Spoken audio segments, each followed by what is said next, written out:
गरीब माँ की बेटियों के लिए आई रजवाड़े खानदान से शादी की 7 ड्रेस। कैसे होगी तेरी शादी, मेरा तो यही सोच के जी घबरा जाता है। न जाने तुझे अपने घर जाता मैं कब देखूंगी। माँ, क्या ये मेरा घर नहीं है? मैं आपकी ही बेटी हूं ना, या मुझे कहीं कचरे से उठाकर लाई हो? अरे तेरे आने के लिए तो मैंने और तेरे पापा ने न जाने कितने भगवान पूजे थे, तब जाके हमें तेरे दर्शन हुए। अगर ऐसा ही है तो मुझे बार बार अपने घर जाने के लिए क्यों कहती हो, और मुझे काम भी नहीं करने देती? तुम्हारे साथ मैं भी काम करूंगी तो घर में 2 पैसे और आएंगे ना। तो घर संभाल बेटा, जवान लड़की को ऐसे स्टेशन पर जाना ठीक नहीं है। जवान जवान लड़कों की बुरी नजर पड़ती है, ना जाने तेरे साथ कब क्या कर बैठे। माँ, आप कुछ ज्यादा ही सोचती हो। तो अभी नहीं समझेगी बेटा। अच्छा सुन, जरा वो सामान लगा दे, ट्रेन का समय हो गया है। ला, स्टेशन जाना है। रहने दो ना माँ, वैसे भी तुम्हारी तबीयत ठीक नहीं लग रही। जाऊंगी नहीं तो घर में चूल्हा कैसे जलेगा, मुझे जाने दे। अनन्या के मना करने पर भी सुनीता नहीं रुकती। वो स्टेशन के लिए निकल जाती है, लेकिन रास्ते में चक्कर आने की वजह से वो गिर जाती है और सारा सामान बिखर जाता है। अरे अरे सुनीता, संभालो अपने आप को। सब कहते हैं कि मत काम किया करो, लेकिन नहीं, रोज रोज डलिया उठा के चल देना है। सीमा सुनीता के सभी बिखरे सामान को समेटती है। धन्यवाद सीमा, सच में तूने बहुत मदद की। वो सब तो ठीक है, लेकिन तू अपनी तबीयत का ध्यान रख। तभी वहाँ मंजू आ जाती है। अरे इन गरीबों को क्या तबीयत से मतलब, 2 रोटी खाने को मिल जाए इसीलिए गांव के चक्कर लगाते हैं, गरीब कहीं के। इतना कह के मंजू वहाँ से चली जाती है। सुनीता रोज की तरह स्टेशन निकल जाती है। सुनीता वापस शाम को घर आ जाती है। हाँ, बहुत दर्द हो रहा है। क्या हो गया माँ? कुछ नहीं, बस शरीर में दर्द है। खाना बना लिया है? हाँ माँ, खाना तैयार है, मैं तो आपका ही इंतजार कर रही थी। तो चल जल्दी से लगा दे, मुझे सोना है। कल जल्दी उठ के तैयारी करनी है। कल रजवाड़ियों की ट्रेन आएगी, कमाई का मौका है कल। ऐसा करूंगी, कल समोसे बनाऊंगी और वही बेचूंगी। ठीक है माँ, आपकी बनवाने में मदद कर दूंगी। अगले दिन सुनीता को देर हो जाती है। राजवाड़ियों की ट्रेन का समय हो जाता है। सुनीता भाग के ट्रेन की तरफ जाती है। सुनीता को भागता हुआ देख के अनन्या भी पीछे से जाती है, क्योंकि उसे पता था कि उसकी माँ की तबीयत सही नहीं है। तो उसे अंदेशा था कि माँ कहीं बेहोश न हो जाए रास्ते में। सुनीता रास्ते में तो बेहोश नहीं हुई, लेकिन ट्रेन में पहुंचते ही जब एक राजवाड़ी परिवार ने उसे खरीदने के लिए रोका, वैसे ही वहां पर वो बेहोश हो गई। और राजवाड़ी लोग खानदानी अमीर तो थे ही, दिल के भी अच्छे थे। तभी तो उन्होंने सुनीता को अपने सीट पर बिठाया और पानी के छींटे मारकर उसे होश में लाई।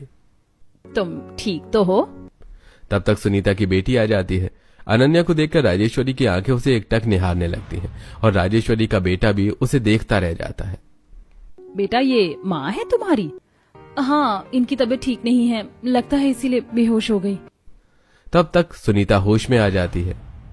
देखो, तुम्हारी बेटी है। तू यहाँ क्यों आई है? पहले तुम बताओ कि तुम यहाँ क्यों आई, जब तुम्हारी तबीयत खराब है तो? आओ ना तो क्या करूं, घर बैठ जाऊं? घर बैठ गई तो ब्याह कैसे होगा हमारी छोरी का? उम्र हो गई है, इसके बाबू तो कई साल पहले गुजर गए थे।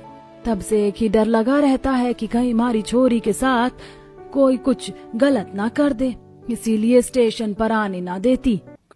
अच्छा, ऐसी बात है। हम तुम्हारे घर 4 से 5 दिनों बाद आएंगे। तुम्हारा घर वही वाला है ना जो खिड़की से दिख रहा है? जी। ये लो, कुछ पैसे रखो और घर जाके आराम करो। बहुत मेहरबानी मैडम आपकी। मेहरबानी नहीं है, हम तुम्हारी बहुत कीमती चीज लेने आएंगे, उसके सामने तो ये कुछ भी नहीं है। राजेश्वरी और उसका बेटा ट्रेन में आपस में बात करते हैं। माँ, आप क्या कह रही थी उनसे? कुछ नहीं, बस मुझे अनन्या बहुत पसंद आ गई है। सोच रही हूँ उसे अपनी बहू बनाने को। तू बता, तुझे कैसी लगी? माँ, मुझे भी, मैं तो बस उसे ही देखे जा रहा था। पता है, देखा था मैंने। इधर से लौटते वक्त ही हम उतर जाएंगे। तू ड्राइवर से गाड़ी मंगा लेना, यहाँ से रजवाड़ी ज्यादा दूर नहीं है। ठीक है माँ। अगले 3-4 दिन बाद ही राजेश्वरी और वीरेंद्र सुनीता के घर आते हैं। अरे आप लोग, मुझे तो लगा आप आएंगे ही नहीं। हम रजवाड़ी लोग हैं, वैसे तो अमीर होते हैं लेकिन दिल के भी बहुत अमीर होते हैं। और आज यहाँ हम तुमसे तुम्हारी कीमती चीज लेने आए हैं। मैं समझी नहीं। हम आपसे आपकी बेटी का हाथ अपने बेटे के लिए चाहते हैं। क्या? मुझे तो भरोसा ही नहीं हो रहा, इतने बड़े खानदान से मेरी बेटी के लिए रिश्ता आया है। सुनीता चिल्ला चिल्ला के सबको बताने लगती है। सामने मंजू ये सब देख रही थी। मैं इतने सालों से अपनी बेटी के लिए रिश्ता ढूंढ रही, उसे तो नहीं मिला ऐसा रिश्ता, तो इस मनहूस को कैसे इतने बड़े घर का रिश्ता मिल गया? तो ठीक है, हम शादी की तैयारियां शुरू करते हैं। और हाँ सुनीता, हमारे घर रिवाज है कि सारी रस्मों के जोड़े ससुराल वाले ही भेजते हैं, और तुम खर्चों की टेंशन भी मत लेना, हम सब कुछ देख लेंगे। मुझे तो विश्वास ही नहीं हो रहा, ऐसा लग रहा है कि मैं सपना देख रही हूँ। ठीक है राजेश्वरी जी, हम शादियों की तैयारी शुरू करते हैं। राजेश्वरी और वीरेंद्र चले जाते हैं। राजेश्वरी अनन्या की रस्मों की ड्रेस की तैयारियां करती है। कैसी हल्दी की ड्रेस बनवाऊं? 2 दिन बाद हल्दी है, कुछ समझ नहीं आ रहा। अरे तुम लोग भी बता सकते हो। हमें तो कुछ सूझ ही नहीं रहा रानी सा। हमें भी रानी सा। हल्दी में पीले रंग का पोशाक चाहिए, क्यों ना सोने की ड्रेस बनवाए। हाँ, हम हल्दी के लिए सोने की ड्रेस बनवाएंगे। गुलाबो, फुलवासी, तुम लोग अभी सोनार और डिजाइनर को यहाँ बुलाओ। सोनार और डिजाइनर आते हैं। रानी सा, आपने आज मुझे याद किया? आपको तो पता ही है कि हम रजवाड़ी खानदानी लोग हैं, हमारे पास पैसों की कोई कमी नहीं है, इसीलिए हम चाहते हैं कि हमारी होने वाली बहू की हल्दी ड्रेस सोने से बनी हो। आप दोनों ऐसी ड्रेस बनाइए जिसे लोग देखते रह जाएं, लोगों की आंखें फटी रह जाएं। बन जाएगी रानी सा, आप बस हुक्म करो। सोनार और डिजाइनर मिलकर हल्दी की ड्रेस बनाने लगते हैं। जब ड्रेस अनन्या के घर पहुंची तो सब उस ड्रेस की सुंदरता देख के हैरान हो जाते हैं। अरे बाप रे, कितनी सुंदर ड्रेस है। अनन्या, तुम ये ड्रेस पहनोगी?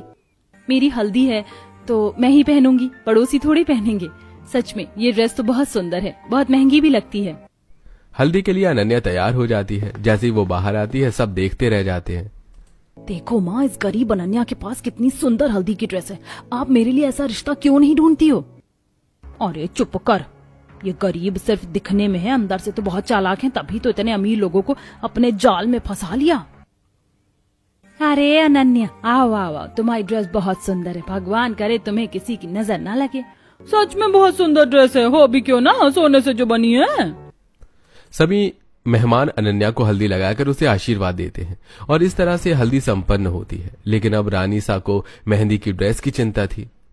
गुलाबो, फुलवासी, कहाँ हो तुम सब? जी रानी सा, जी रानी सा। तुम लोगों को पता है ना कि कल ही मेहंदी का फंक्शन है, उसके बाद वरमाला और फेरे की। तुम लोगों ने पता किया कब तक आएंगी ड्रेसेस? रानी सा, मेहंदी की ड्रेस का पता किया था, डिजाइनर ने कहा है कि शरारे में फूलों की कढ़ाई करनी है, दुपट्टा फूल से ही बनाना है, थोड़ा वक्त लगेगा, लेकिन मेहंदी से पहले वो दुल्हन के घर भिजवा देंगे, ऐसा कहा था उन्होंने। अच्छा ठीक है, लेकिन वरमाला और फेरे की ड्रेस का क्या हुआ? रानी सा, वरमाला की ड्रेस का पता किया था हमने, उन्होंने वही कहा कि वरमाला के लिए जो लहंगा और फेरे के लिए जो सिल्क की साड़ी का ऑर्डर है, उसकी कढ़ाई बहुत बारीक है, जिसमें थोड़ा समय लगेगा, लेकिन रस्म से पहले दुल्हन को ड्रेस मिल जाएगी। कितनी बार कहा था उनसे कि जल्दी करें। खैर, कपड़ों की कढ़ाई एकदम बेस्ट होनी चाहिए, उसमें हम कोई भी कमी नहीं करेंगे। हमारी बहू की ड्रेस सबसे परफेक्ट और सुंदर होनी चाहिए, जिससे हमारी बहू की सुंदरता में 4 चांद लग जाएं। गुलाबो, फुलवासी, सभी गहने जो वरमाला और फेरे के लिए निकलवाए थे वो सब पहुंचा दिए ना? हाँ रानी सा, वो दुल्हन के पास पहुंचते ही होंगे। सुनीता के दरवाजे पर 2 आदमी आते हैं जो बड़े से थाल में खूब सारे गहने लिए होते हैं। अरे सुनीता, ये सारे गहने अनन्या के लिए हैं, और नहीं तो क्या, रानी सा ने भिजवाए हैं। अरे वाह सुनीता, तेरी गाड़ी तो निकल पड़ी, लेकिन वो तो रुकने का नाम ही नहीं ले रही। एक दिन सोने की ड्रेस, दूसरे दिन इतने सारे गहने, किस्मत है, वरना एक दिन तो खाने के लिए भी तरस गए थे तुम लोग, याद रखना इसे। मंजू वहाँ से चली जाती है। अरे छोड़ सुनीता, मंजू की बात को, तुमको तो पता है ना उसका व्यवहार। सीमा और सुनीता बात कर ही रहे होते हैं कि तब तक मेहंदी की ड्रेस आ जाती है जो सुंदर सुंदर फूलों से बनी होती है। फूलों की ड्रेस? फूलों की भी ड्रेस होती है क्या? और ये दुपट्टा, ये भी कितना अलग और सुंदर है ना।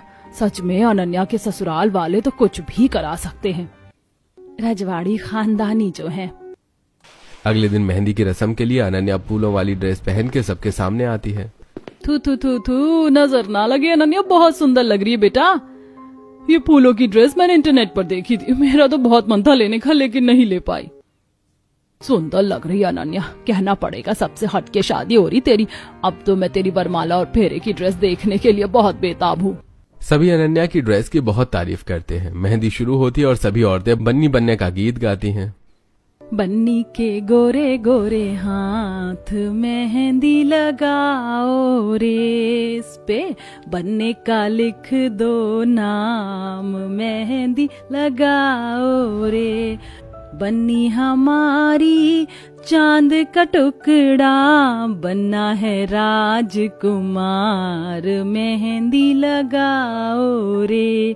आंखों में कजरा, कानों में झुमका, कर दो 16 श्रृंगार, मेहंदी लगाओ रे। ढोलक बाजे बाजे मंजीरा, शहनाई बज रही द्वार, मेहंदी लगाओ रे। मिलजुल गाओ गीत खुशी के, आया है शुभ दिन आज, मेहंदी लगाओ रे। उसके बाद वरमाला का वक्त होता है। अनन्या वरमाला के लिए सुंदर सा लहंगा पहन के आती है। अरे बाबा, खूब सुंदर लग रही, खूब सुंदर, किसी की नजर ना लगे अनन्या। तेरी सुंदरता में इस चमकते हुए लहंगे ने 4 चांद लगा दिए। तेरा लहंगा बहुत सुंदर बेटा। सच में राजेश्वरी देवी जी, सभी रस्मों की ड्रेस बहुत सुंदर और यूनिक है। हमारे राजवाड़ी खानदान का रिवाज है कि होने वाली बहू की पोशाक उसके होने वाले ससुराल से ही जाती है, और अनन्या तो हमारी इकलौती बहू है। उसके लिए तो हम लाखों में एक नहीं, करोड़ों में एक का काम करेंगे। नजर ना लगे मेरी बहू को। हाँ, सड़क छाप लड़की को घर की बहू बना रहे। अरे सड़क छाप से तो मेरी बेटी लाख गुना अच्छी है। मुझे तो लगता है ये भी कोई रानी वानी नहीं है। हाँ। वरमाला हो जाती है और अब फेरे की बारी थी। फेरों के लिए अनन्या ने सिल्क की सुंदर सी साड़ी पहनी थी, जिसे देखकर सभी दंग रह गए थे। बाप रे बाप, कितनी सुंदर साड़ी है ये। अगर ये साड़ी मेरी बेटी पहनती तो कितनी सुंदर लगती। अरे वाह अनन्या, तू तो इस साड़ी में स्वर्ग से उतरी हुई अप्सरा लग रही है। देख, सारी औरतें तुझे देखकर दंग रह गई। मानना पड़ेगा, तू चीज ही ऐसी है। सभी औरतें बस अनन्या की साड़ी की बारीकियों के बारे में ही बात कर रही थी। फेरे संपन्न होते हैं और अनन्या की विदाई हो जाती है। हाँ बहू, इस महल में तुम्हारा स्वागत है। मुझे बरसों बीत गए इस रजवाड़ी को संभालते संभालते। अब मैं चाहती हूँ कि ये बागडोर तुम संभालो, इस रजवाड़ी की रानी बनो, और मुझे उम्मीद है कि तुम ये कर लोगी। हमारे पहनावे, हमारा रहन सहन बाहर की दुनिया से बहुत अलग है बेटा। हम भारी और डिजाइनर पोशाक और गहने पहनते हैं और खाने में रजवाड़ी भोज करते हैं। कुछ वक्त लगेगा, लेकिन तुम भी सीख जाओगी। अब ये कलश गिरा के महल के अंदर प्रवेश करो। अनन्या महल के अंदर प्रवेश करती है। सच में ये रजवाड़ी महल तो बहुत सुंदर है। बेटा अनन्या, जो भी काम हो दासियों से कह देना। तुम्हारे कमरे के बाहर 2 दासियां तैनात रहेंगी। और हाँ बेटा, कल तुम्हारी पहली रसोई और मुंह दिखाई है। तुम्हारे कपड़े और जेवर तुम्हारे कमरे में रखे हैं, कल वही पहनकर नीचे आना, ठीक? जी माँ। अगले दिन पहली रसोई के लिए अनन्या गुच्ची की गाउन पहनकर नीचे आती है, जहाँ सारी औरतें उसे देखने के लिए बेताब थी। राजेश्वरी, मैंने तो सिर्फ सुना था, लेकिन सच में तेरी बहू लाखों में नहीं करोड़ों में एक है। बहुत सुंदर है तेरी बहू।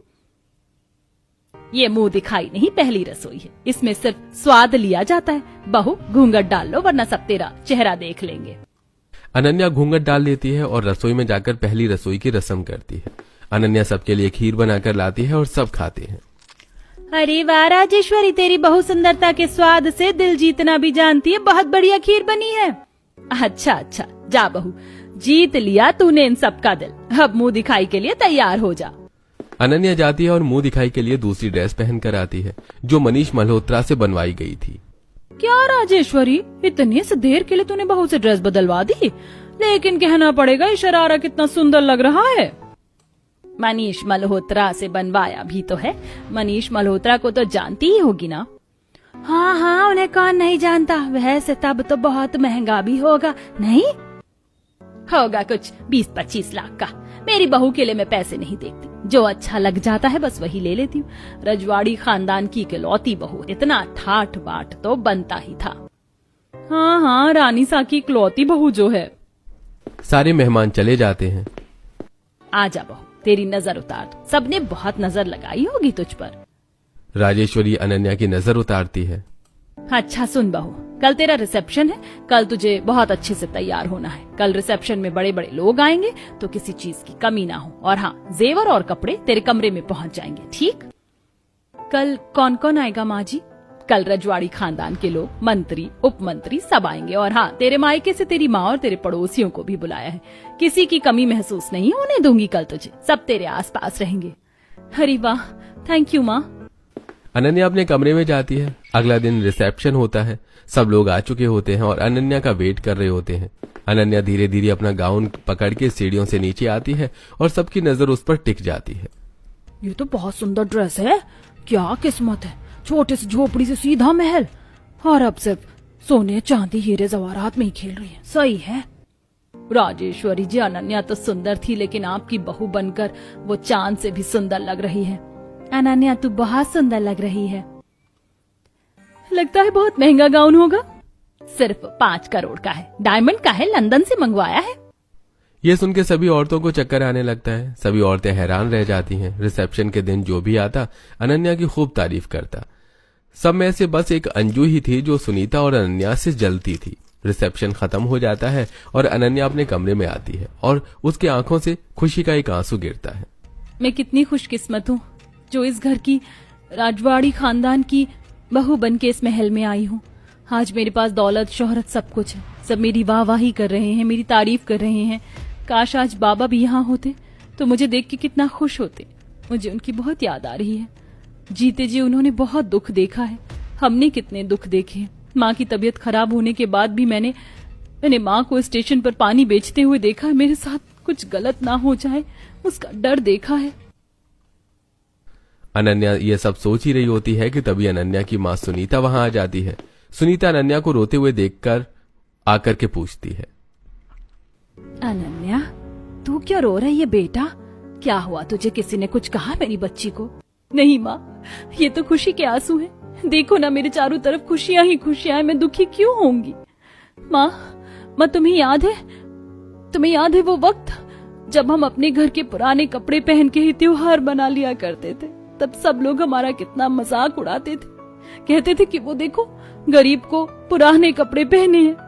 हाँ बेटा, लेकिन तू ये सब क्यों कह रही है आज? क्योंकि माँ आज हमारे पास ये सब है। मेरी शादी की हर रस्म के लिए नई नई ड्रेस है, और वो भी लाखों करोड़ों की। आज हमारे पास सब कुछ है माँ। हाँ बेटा, ये सब किस्मत का खेल है। तेरी किस्मत से हमारी किस्मत चमक गई। देखना, तेरी वजह से ही आज हमें ये सब मिल पाया है। सच में तेरे बाबा सही कहते थे कि तू लक्ष्मी है, लक्ष्मी। अब हमें कोई कुछ नहीं कहेगा माँ, कोई हमारी बेइज्जती नहीं करेगा, कोई भी नहीं। इतने में ही राजेश्वरी वहां आ जाती है। हाँ बेटा, अब कोई तुम्हें कुछ नहीं कह सकता, क्योंकि तुम अब इस रजवाड़ी खानदान की बहू ही नहीं बल्कि मालकिन भी हो। ये रजवाड़ी महल जितना हमारा है उतना ही तुम्हारा है। माँ, ये सब आपकी वजह से हो पाया है। आप उस दिन मुझे ट्रेन में ना देखती तो ये सब कभी मुमकिन नहीं था। हाँ बेटा, क्योंकि वो तेरी किस्मत थी। भगवान भी चाहते थे कि तेरी किस्मत बदले। बहुत टाइम से वो तुम्हें और तुम्हारी माँ को मेहनत करते हुए देख रहे थे, तो उसके फलस्वरूप उन्होंने तुम्हें यहाँ भेज दिया। और देखो ना, मैं भी तो बहू ही ढूंढ रही थी, लेकिन मुझे नहीं पता था कि मुझे इतनी प्यारी बहू मिल जाएगी। ये तो आपका बड़प्पन है राजेश्वरी जी, वरना इस कलयुग में इतना अच्छा कोई नहीं होता। बस करिए सुनीता जी, और कितनी तारीफ करेंगी। भूख लग रही है, भोजन लग गया है। चलिए ना, चल के भोजन करते हैं। हाँ जरूर, भोजन तो करेंगे। चल अनन्या, तू भी खा ले चल के। हाँ माँ। अब सभी लोग खुश होकर खाना खाते हैं और सुनीता को किसी बात की भी फिक्र नहीं थी, क्योंकि अब उसकी बेटी की शादी एक रजवाड़ी खानदान में हो गई और अब सुनीता और अनन्या खुशी खुशी अपनी जिंदगी बिताते हैं।